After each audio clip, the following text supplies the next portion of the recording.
curiosité, liberté, partage. De ces 3 mots-clés germe l'expérimentation de tous lecteurs, tous auteurs dans l'Académie de Nice.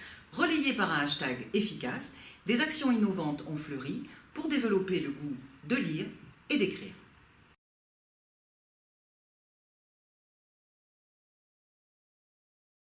Les établissements de toute l'Académie de Nice ont proposé des modalités dont les principes ont été Travail coopératif, créativité et stimulation du sujet lecteur. Cet essaimage a été fécond pour que les élèves soient acteurs d'actions variées au contact des œuvres littéraires. Voici les principes du déploiement de ces actions pour servir le cercle vertueux de la lecture. Appel à projet, ouverture à la créativité, appropriation locale, tissage de réseaux locaux ou nationaux, densification du maillage. Les actions commencent dès les classes de premier cycle. L'enseignant oralise un extrait de texte littéraire. Après que le sens a émergé, il laisse libre cours à une appropriation émotionnelle par le groupe.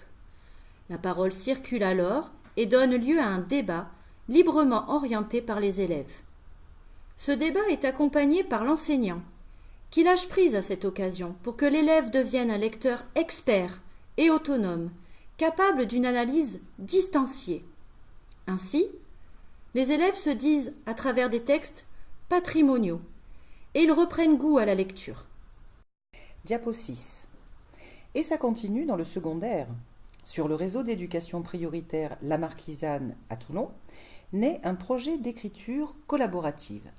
Des contraintes d'écriture à la manière de l'Oulipo sont proposées à partir de textes sources patrimoniaux. Puis, les élèves lancent des défis à d'autres classes via un Padlet. Ces contraintes conduisent les élèves à développer des habiletés scripturales pour maîtriser des écrits plus longs, mais toujours dans la perspective de redonner envie de lire et d'écrire. L'équipe des chats poètes, on vous souhaite bonne chance. Poète, poète. Toujours plus d'actions. À la Seine-sur-Mer et à Antibes, les élèves participent au défi Babelio. Ce défi connecté permet ici d'échanger autour de la lecture de 40 romans.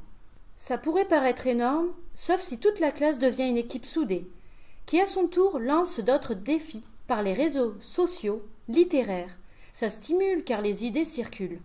Encore à la scène, les élèves créent des book trailers, des bandes annonces, pour diffuser leurs découvertes. À leur tour, ils deviennent auteurs et découvrent le plaisir de raconter sans dévoiler tous les secrets. Ils partagent avec les outils de leur génération pour que la lecture circule avec enthousiasme. Petit tour dans les Alpes-Maritimes à présent. Le Collège Les Bréguières à Cannes propose des allers-retours aux élèves de 4e SECPA. À l'aller, la lecture d'une nouvelle policière. Au retour, l'écriture par les élèves d'une autre nouvelle en parallèle, qui sera proposée à l'auteur du premier texte lu dans le cadre d'échanges constructifs. On continue le voyage et on retourne dans le Var, à Hyères. Ici, la particularité réside dans la collaboration entre élèves de collège et élèves de CAP. Ces derniers écrivent et soumettent leurs productions aux collégiens qui auront pour mission de mettre en scène les textes et d'en assurer la visibilité auprès d'un public. Toujours dans le Var, au collège Péresque à Toulon, pour une action nommée « De l'écrit à la Houctor ». Des élèves de 6e et de 5e réécrivent des contes patrimoniaux. Puis, par brigade de 3, ils en offrent la lecture à des élèves de maternelle de leur réseau pour faire vivre ces créations et partager les impressions.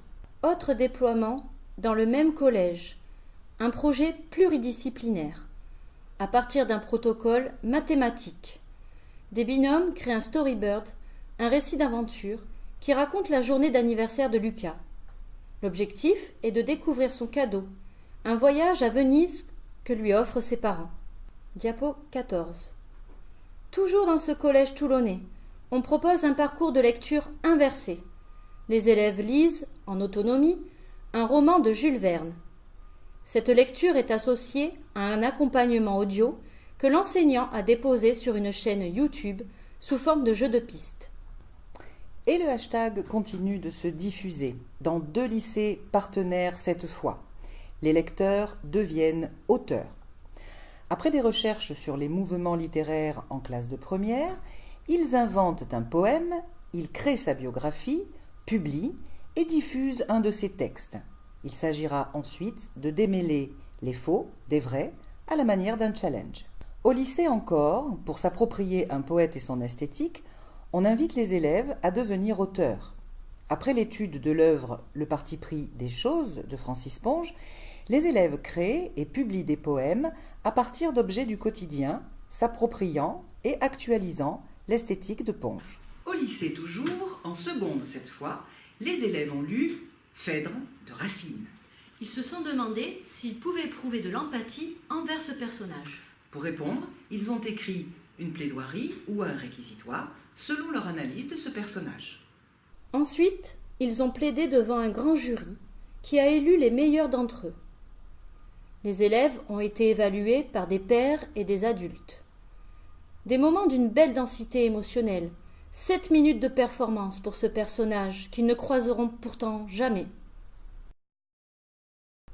Le hashtag #TousLecteurs permet aussi de renforcer les liens avec les espaces dédiés à la lecture que sont les CDI, les professeurs documentalistes, actifs, consolide les actions et leur donne une plus grande lisibilité sur les réseaux sociaux. Il renforce le tissage après l'essaimage.